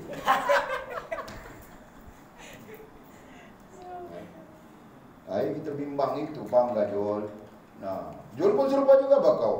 Sekarang persekitaranmu begini, jadi kau pakai lebay, pakai serban tutup kepala saja. Tapi kau pulang pitas nanti, persekitaran kau jadi lain Pak. Kan Jol? Mana mungkin kau macam ini lagi, tapi boleh doa kau macam ini juga Pak. Nah. Jadi kalau syak itu di akalmu ada syak, ada ham, kau nantinya akan terpengaruh kepada persekitaranmu. Melainkan kau sudah cabut syak dan ham itu dalam akal pikiranmu, nantinya apapun tidak akan mempengaruhimu. Yang mempengaruhimu adalah Allah Subhanahu wa taala. Paham enggak? Nah, sebab itu kita perlu buang, cabut apa yang namanya syak dan ham ini. Jangan mengganggu kita, Pak. Kita mau berurusan dengan Allah Subhanahu wa taala. Begitu. Oke, paham enggak? Dalam perkara yang menimbulkan syak dan ham, dan ini sentiasa mengacau-kacau saja dan menyoal pikiran kamu. Macam mana dia mengacau pikiran kita? Dia menyoal pikiran kita, Pak. Menyoal apa? Boleh atau tidak boleh. Itu asasnya. Kan? Dia mengacau-ngacau saja. Mengacau berkaitan dengan boleh atau tidak boleh. Yang dibilangnya kamu tentang halal ataupun haramnya. Jadi boleh ringkaskan halal dan haram itu boleh dengan tidak boleh. Jadi dia kacau saja. Contoh macam Sila tadi. Datang sepupunya mau salam dengan dia. Bila Sila bilang, kita sepupu saja Pak. Ini hari raya Pak. Itu yang mengacau-mengacaunya kan. Tapi Alhamdulillah Sila ada ilmu Pak di sana. Tidak boleh, hukumnya haram. Jadi dia ada jalan keluar yang memutuskan syaknya. Jadi dia lapik tangannya dan bersalah. Berarti tidak ada persoalan lagi di situ. Kan? Jadi kalau bilang, kenapa kau lapik-lapik ini? Tanganku berminyak, Pak, minta maaf. Mungkin begitu kan? Tanganku berminyak kah atau apa kan? Kalau berminyak pun dia mau, aku tidak peduli Pak, tanganmu minyak apa? Tanganku ada kudis Pak. Ada kurak gitu. Kurak pun ku mau salam juga, kau mau penampar ke apa? Bilang gitu saja Pak. Orang bilang minyak pun mau salam, kurak pun mau salam. Begitu Pak, contoh saja Sila, jangan kau tampar orang ya. Itu tidak termasuk dalam recommendation. It's not my recommendation. Dia katanya tentang halal ataupun haram perkara itu saja yang akan datang mengacau-ngacau pikiran kita. Jadi sekarang kita belajar siap-siap supaya nanti kita berdepan dengan ini yang mengacau pikiranku, itu yang mengacau pikiranku dan sebagainya. Tahu saja kita bagaimana untuk membebaskan kita daripada situasi-situasi yang kita sebutkan tadi dengan izin Allah Subhanahu wa taala. Mudah-mudahan kita berhenti di situ. Wallahu a'lam bishawab. Bismillahirrahmanirrahim. Qala musannifu rahimahullah ta'ala fa'anallahu bi'ulumihi wa bikitabihi fid dar. Allahumma amin ya rabbal alamin. Wa ba'du qala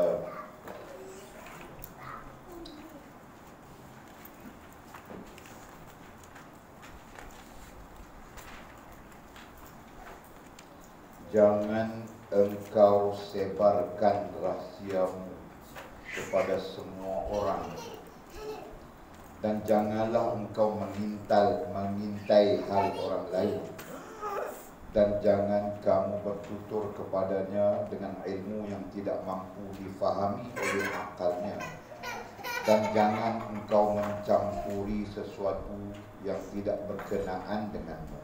Nah, ini kita lanjutkan lagi berkaitan dengan mendirikan istiqamah. Ya kan? Mendirikan istiqamah. Jadi walid harap kamu orang faham falsafah ini ya. Jadi istiqamah itu satu hal, mendirikan istiqamah itu satu hal.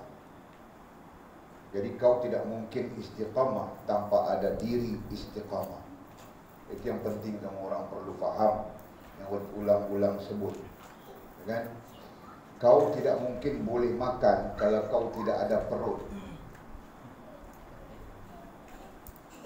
Faham gak falsafah?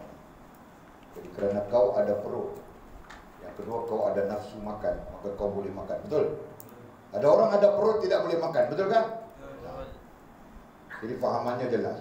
Kau perlu ada diri istiqamah, baru kau boleh isikan dia dengan istiqamah.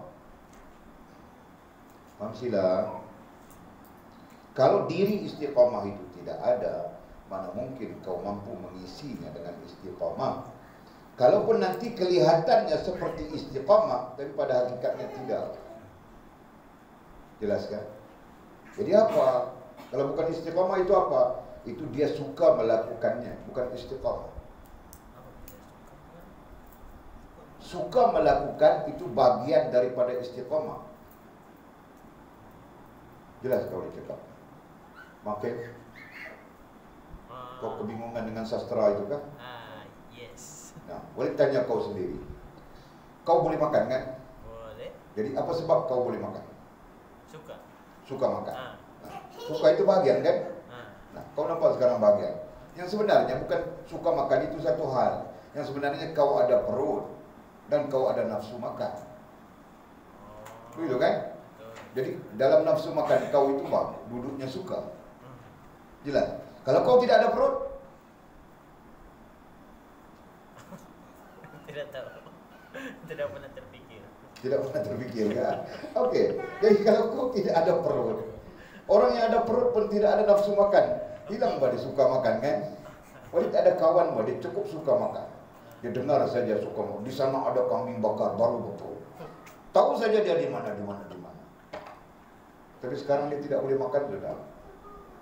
Perutnya dioperate, ada ulcer yang teruk, operate, perutnya jadi sempit saja. Jadi dia tidak boleh makan. Dia boleh makan nasi, dia boleh makan 2 sudu saja.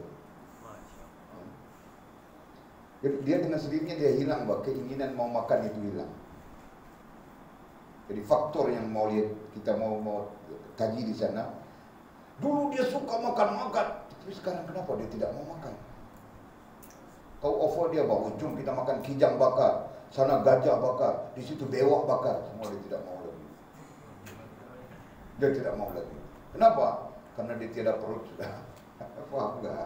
Dan yang kedua, dia mungkin tidak ada selera makan hilang sudah, atau nafsu makannya hilang sudah. Nampak? Jadi maksud Walid itu jelas. Mau cerita apa? Mau cerita ada perut, ada nafsu makan, baru datang suka makan. kan? Sama saja. Boleh mau ceritakan. Ada diri istiqomah, baru nantinya datang istiqomah. Boleh nampak itu, Gel? Boleh. Itu penting untuk difahami. Sebab orang faham dia sembahyang itu istiqomah, Pak. Dia hari-hari dia pergi sembahyang itu dia istiqomah. Bukan maknanya itu. Kenapa? Karena berapa ramai orang yang sembahyang mengumpat orang saja kerja. Jadi di mana berdirinya istiqomah itu? Sudah ya? Sebab istiqomah ini adalah elemen yang membersihkan dirimu. Istiqomah itu adalah elemen yang membersihkan rohaniah dan jasmaniahmu. Jadi perlu paham begitu. Jadi istiqomah itu mempunyai diri dia sendiri, elemennya tersendiri. Di mana bila kau tempelkan, wujudkan di dalam dirimu, nanti barulah anggota badanmu akan menuruti istiqamah itu. Nah, begitu baru betul. Faham? Kiasannya seperti makan dengan ada perut tadi. Boleh nampak? Anjing pun ada perut juga tapi dia tidak mau makan, Bang. Masya Allah. Oh dia. Jadi dia tidak selera makan, dia sudah putus sudah. Walid ada kawan juga macam dia, Bang. 3 kali Jumat saja. Masuk Jumat keempat, qalu inna lillahi wa inna ilaihi raji'un.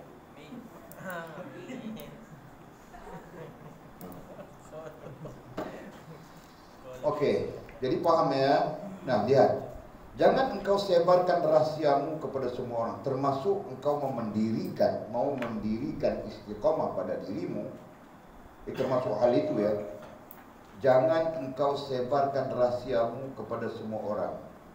Jangan engkau sebarkan. Boleh saja kan? Sebarkan berarti menyampaikan apa yang menjadi rahasia bagimu pada semua orang. Jadi kan kita ada rahasia ya kan? Kau dengan istrimu ada rahasia apa? Mana boleh kau cerita-cerita saja? Tidak boleh. Jangan, Pak. Jangan. Oke. Tidak boleh, Pak. Oh, no. Baik. Boleh pernah dengar, Pak, orang cerita-cerita tentang semalam aku gigit istriku baru bilang. Masya Allah, bila cerita tentang dia gigit istrinya, dicerita dengan orang. Tidak boleh. Astagfirullah. Jadi jangan ada perangai ini. Ini termasuk perkara yang merusakkan diri istiqamah. Jelas kan? Sesama suami istri. Iyalah, hal suami istri mana boleh, itu rahasia kau dengan dia. Maksudnya sesama saja. Sesama saja. Nah, Jangan. Sampai istri pun tidak boleh menceritakan. Ini boleh kau tengok saja di mahkamah itu, baru pergi mahkamah. Mahkamah saja kan? Oh, dia orang mau bercerai itu dicerita saja, dalam kain pun dicerita semua. Masya Allah. Ini pun terkait dengan kita bincang tadi kan. Sudah berada dalam kerosakan. Umat ini, masyarakat kita sudah berada dalam kerosakan yang berpunca daripada tidak boleh dan boleh bercampur aduk, kan? Sampai yang timbulnya rusak semua. Jadi masuk mahkamah dia cerita saja itu ini buruk itu buruk, dalam kain pun dia cerita. Padahal itu antara perkara yang perlu ditutup. Masya Allah. Okey.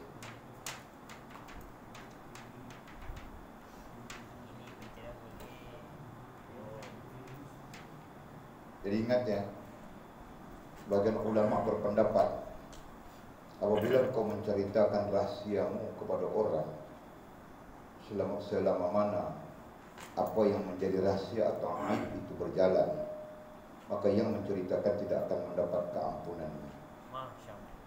Itu ada hadis sahih tentang itu. Dan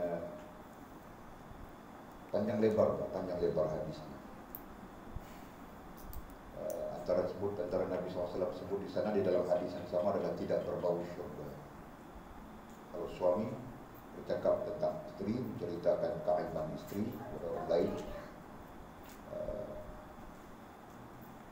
dan istri pun sama saja hukumnya, menceritakan keaiban suaminya kepada orang lain, maka hadis Nabi itu menyebut tidak ada keampunan kepadanya selagi mana hal itu dicakapkan oleh orang. Jadi hadis ini berkaitan dengan kalau perempuan dalam kitab Muhammad, ada dalam kitab Muhammad cerita tentang itu. Kerana perempuan yang suka bercerita, kan? Ini satu hal yang kamu orang perlu ingat. Perlu ingatkan kamu orang.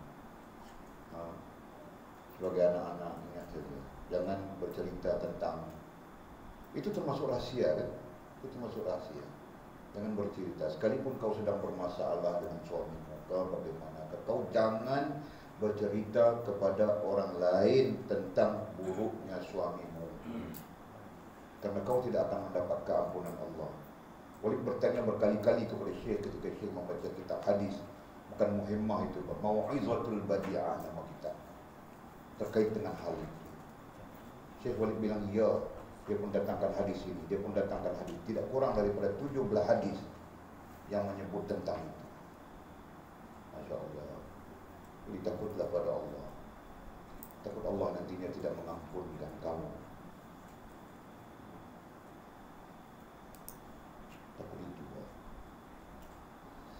Ajar bah, kamu orang nanti menikah, ajar bah istri-istri itu, pesan bah jangan. Kalaupun kau bermasalah denganku, aku buruk, kau jangan berceritakan burukku kepada orang lain. Dalam istilah kita bilang menjual maruah suami. Dalam istilah Melayu kita kan, menjual maruah suami. Menjual maruah suami termasuk dalam hal yang dilarang dan diharamkan oleh Allah. Baca saja tafsir ayat Allah SWT, walladzina hum li furujihim, memelihara kemaluan. Memelihara kemaluan, kemaluan diterjemahkan dengan makna maruah. Jadi memelihara maruah. Maruah juga ditafsirkan dengan makna rahasia-rahasia diri.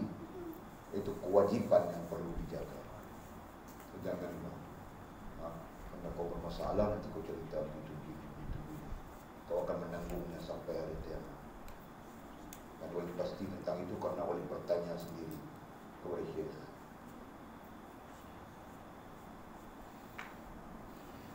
Allah. Okey. Dan janganlah engkau mengintai hal orang lain. Janganlah engkau mengintai. Mengintai di sini maksudnya mencari-cari salah orang. Jadi kalau hal itu tidak diperkatakan, kau jangan perkatakannya. Hal itu tidak dipercakapkan, kau jangan cakapnya. Kau jangan korek-korek. Begitu maksudnya. Itu mengintai. Mau cari saja salah orang. Kenapa kamu cari salah orang? Cari salah diri kita sendiri, kan? Melainkan kita wali sudah. Wali pun tidak dibenarkan bahwa mencari-cari salah orang lain, kan? Jadi kalau kita bukan wali, kita pun cap ayam, lebih baik kita cari salah kita, supaya kita boleh membetulkan, gitu kan? Kenapa mau cari salah orang?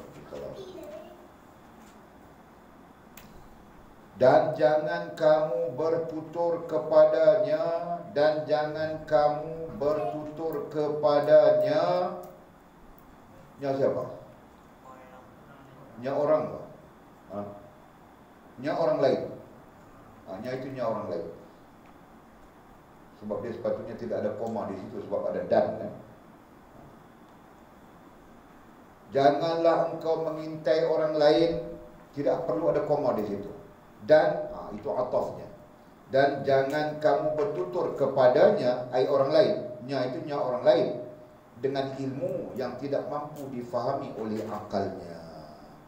Ini berarti kau mau mengajar orang, mau mengajak orang kepada kebaikan dan sebagainya, kau jangan bercakap dengan mereka, bertutur dengan mereka menggunakan ilmu yang tidak mampu difahami oleh akal. Jadi di sini menunjukkan tahap manusia itu berbeza. Nah, kita, agama kita, syariat kita, para ulama kita telah mengajarkan kepada kita perbezaan manusia. Jadi ada tahap awam bilang begitu, kan? Ada tahap alim, ada tahap ulama. Kan? Jadi ini tahap-tahap secara umum yang diberikan oleh para ulama kita. Kau mengantuk aja lah. Jadi kau termenung saja, kenapa? Lapar. Kau ada masalah? Kau cerita lah. Wanita ayah mana? dan mama ibunya. Bukan itu lagi satu soal. Sisi lain, ayah kau serah kau pada kami. Kami boleh saja morotan kau. Tahu tak? Aku telifas saja ayahnya tidak serahkan. Mimi pun ayahnya. Mimi sudah. Mimi ayahnya sudah kasih tahu Walid. Lina tidak, ayahnya tidak serah lagi. Atul ayahnya tidak serah. Serahkah? Mamaknya serah. Tidak. Fas belum. Walid tidak peduli, nanti dia kena serah dekat Walid, baru Walid mau rotan mau apa. Macam sila itu ayah dia serah. Dia mau menikah kasi dia menikah. Tapi menikah belum lah. Dia suruh rotan, suruh belajar saja. Kau dengar itu. Okey. Faham kata dia? Dan jangan kamu bertutur kepadanya ai orang lain dengan ilmu yang tidak mampu difahami oleh akal. Nah, ini terjadi kepada kita sekarang. Sekarang terjadi. Dan Walid pertegaskan, kamu orang jangan nanti begini, pergi mengajar orang. Orang yang kamu ajar itu dia tidak tahu apa yang kau ajar. Faham tak? Kenapa dia tidak tahu? Tahap akal itu tadi kan. Kau pergi mengajar dia baca Kashful Asrar,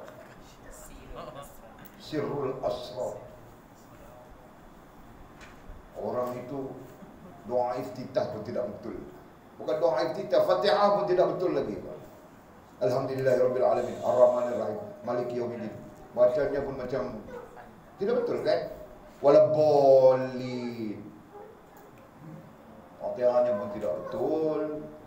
Contoh, ini contoh saja, ini contohkan saja. Kau mengajar dia asrar, alam malakut, alam jabarut, alam lahut, alam nasut, alam misal, alam wahdah.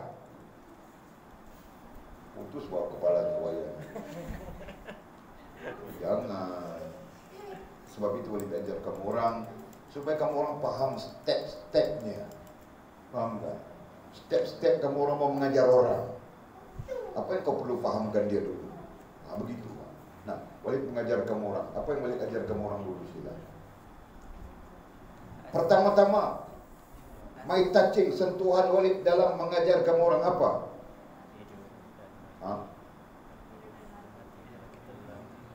Okey, tidak, teruskan lagi lepas itu. Hidup dan mati untuk melihat keperluan. Jadi kita hidup ini apa keperluannya? Gitu kan? Nah, ada lagi Pak Walid ajar pertama-tamanya. Apa itu ilmu? Itu Walid ajar dulu kamu orang, Pak. Atau kita sebut falsafah ilmu. Itu dulu yang Walid ajar kamu orang. Supaya kamu orang tahu ilmu itu apa, baru boleh dicari. Kalau sampai ilmu pun tidak tahu apa, kamu mau cari apa? Walid contohkan kepada kamu orang. Bertinggung saja dia tepi jalan. Kau cari apa? Aku pun tidak tahu aku cari apa. Berarti sesuatu tidak betul pada kepalanya. Kan? Dia tidak tahu apa yang dia cari. Kalau dia tahu apa yang dia cari, mungkin dia tidak nampak. Kita datang, bawa cari apa? Jarum, aku cari jarum, dia bilang misalnya. Jadi kita pun nampak, ini jarumnya. Selesai masalah. Tapi oleh kerana dia sendiri tidak tahu ilmu itu apa, atau apa yang dia cari, mana mungkin dia akan bertemu dengan ilmu, kan? Itu asas paling penting. Ini contoh. Walid ajar kamu orang itu supaya kamu orang sendiri tersusun saja fikiran kamu orang, Pak, terkait dengan ilmu. Jangan nanti kau lompat suka-suka saja. Jangan begitu. Mungkin ada orang datang minta kau mengajar, ajar apa kami fiqh, ibadat. Jadi kau mau mengajar ibadat itu pun kau perlu ajar dia dulu falsafahnya, gitu kan? Ini kamu orang perlu paham. Jangan sampai orang terpinga-pinga saja. Setahun sudah belajar, apa yang kau belajar ini? Apa ceritanya ini? Kan? Kita tidak punya masa yang panjang. Setiap insan tidak punya masa yang panjang. Paginya kerja cari makan. Itu ini. Malam mau belajar sejam pun susah sudah. Karena kepala masih pikir mau cari makan, tahu kan? Jadi jangan kasih ruang yang ada itu, kasih dia blur, dia tidak tahu apa. Okey. Jadi berarti mengajar sesuatu yang boleh difahami oleh akal. Ini termasuk dalam adabul ulama, dalam kitab adabul ulama membincangkan orang yang mengajar jangan menggunakan istilah-istilah yang tidak mampu dijangkau atau difikirkan oleh orang yang belajar. Ini termasuk. Dan jangan engkau mencampuri sesuatu yang tidak berkenaan denganmu. Selebihnya kita jangan suka campuri sesuatu yang tidak berkenaan dengan kita. Jadi kalau orang itu sembangnya politik, kita tidak ada kena-mengena dengan kita soal itu. Misalnya, kau jangan campur. Nanti jadi buruk saja keadaan. Ya kan? Kalau orang itu sembangnya kisah mau karang nombor ekor, kau jangan campur. Walaupun kau syok-syok mau campur-campur, syok-syok, jangan. Karena itu bukan urusanmu, bukan urusan kita, kau jangan campur. Walit ada saja tengok orang-orang di Sungai Lalang tempat walit itu. Duduk di kedai kira saja, seorang satu kertas kira 6772, 7662, 7762, pusing saja. Kan walit tengok apa kamu orang buat ni? Oh ni susun nombor, bilangnya susun nombor. Walit tahu susun nombor itu dia mau beli. Cuba Ustaz cakap satu nombor supaya. Jadi dia mau kita cakap, jadi dia mau tulis kononnya mau susun, padahal dia mau beli. Jadi walaupun aku tidak ada urusan tentang ini, tidak tahu keluar saja kita kan. Gitu jangan campur makin. Itu bukan urusanmu. Atau kau memang berurusan dengan nombor ekor. Jadi kalau kau berurusan, berarti kau berada dalam satu dosa judi sudah kan. Jadi kalau bukan urusanmu, jadi kau jangan campur. Gitu. Jelas kan? Tapi orang sama perempuan domain nombor ekor juga kan? Mana mau buat itu? Bukan perempuan saja, budak-budak pun main nombor ekor Pak. Tulis beli nombor ekor, 20 sen. Kan? RM1. Wah. Boleh tengok dalam YouTube Pak. Diceritakan tentang di sebelah Sandakan sana ada orang panggil togel. Main nombor ekor ni, nombor ekor dia orang panggil togel. Itu pengaruh Indonesia oleh berasa. Dan Indonesia panggil togel. Dia orang panggil togel. Budak-budak beratur beli nombor. Masya Allah. Jadi kamu orang punya tugas nanti mengislahkan, kan? Mau menerangkan kepada mereka bahawa ini adalah judi adalah haram. Dan setiap yang haram itu menyebabkan kita berdosa. Dan setiap yang berdosa itu tidak terlepas daripada azab Allah SWT. Jadi tugas kita semua, yang tugas semua orang khususnya. Jadi belajar bersungguh-sungguh. Jangan mau kasih habis 4 tahun kami, mau kasih habis 4 tahun saja Pak. Ini pun sebab kena bayar Pak. Kalau tidak kena bayar, aku cabut sudah. Cabut Pak, tidak perlu Pak pikir-pikir. Susah, kan? Jadi kamu jangan ingat walit harap 10.000 Pak. Yen tidak mau bayar dia. Begitu alasannya. Biar Pak, bukan walit minta. Walit mau kau bertanggung jawab saja. Nampak sangat tidak bertanggung jawab. Sama saja dengan kau. Dia tidak mau bertanggung jawab ayahnya, tidak mau bertanggung jawab komik itu sendiri Pak, perangai. Ini munafik semuanya. Paham tak? Ini sama saja yin. Munafik semuanya. Datang keluarga itu sama saja Pak.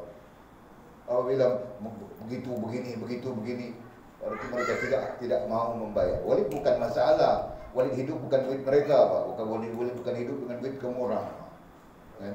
Tapi kau akan merasa kesannya sebab munafiknya. Itu yang dia akan dirasakan. Sekarang rasa sudah.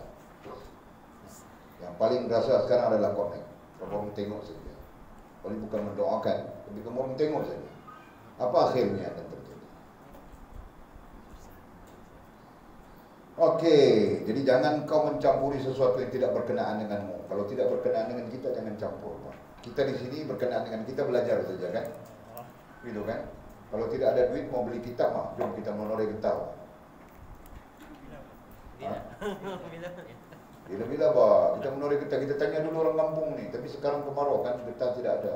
Nanti jom, kau mau menoreh kan? Boleh cadangkan kau jangan menoreh Pak. Kita jadi nelayan sungai. Mau kan?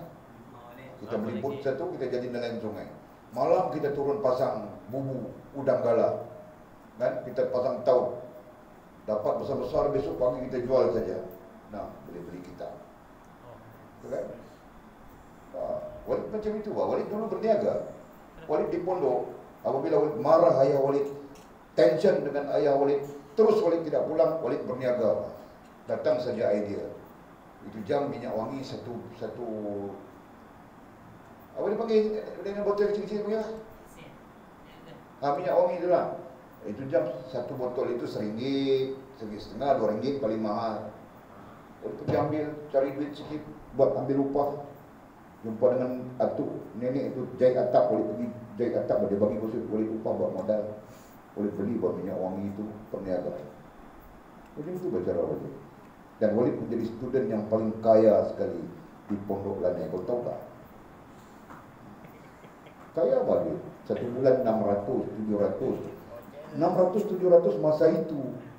Sekarang mau 6.000 kan? Mungkin saja Pak. Duit banyak. Jadi kamu orang pun jangan, kalau boleh jangan minta buat duit mama. Tapi Walid tidak boleh melepaskan kamu orang kerja lagi sebab kamu orang hantu. Kalau kamu orang datang dengan malaikat, boleh berani saja lepas kamu orang. Jam 8 sampai jam 7 sampai jam 12 kerja. Boleh Pak? Tapi 2 bulan kamu duduk sini, 3 bulan boleh nampak apa? Mula-mula nampak bayang-bayang saja. Malaikat sikit, hantu sikit. Lepas 3 bulan nampak sudah semua bayang itu malaikat pun hantu juga. Jadi Walid tidak boleh, faham tak? Cuma nanti Walid atur Pak. InsyaAllah. Jadi kita mengaji, kita beli kitab mengaji, itu keadaan kamu orang kan. Jadi jangan sibuk dengan nombor rekod. Nanti kau buka kedai nombor rekod pula di pondok pula. Jangan. Okey, kita berhenti di situ. Wallahu a'lam. Ini bukan sibuk. Orang sibuk pondok, keadaan kita sibuk mau belajar, dia sibuk mau jadi artis. Selfie sana, selfie sini. Masya-Allah. Okey, ada soalan dah? Lewat sudah.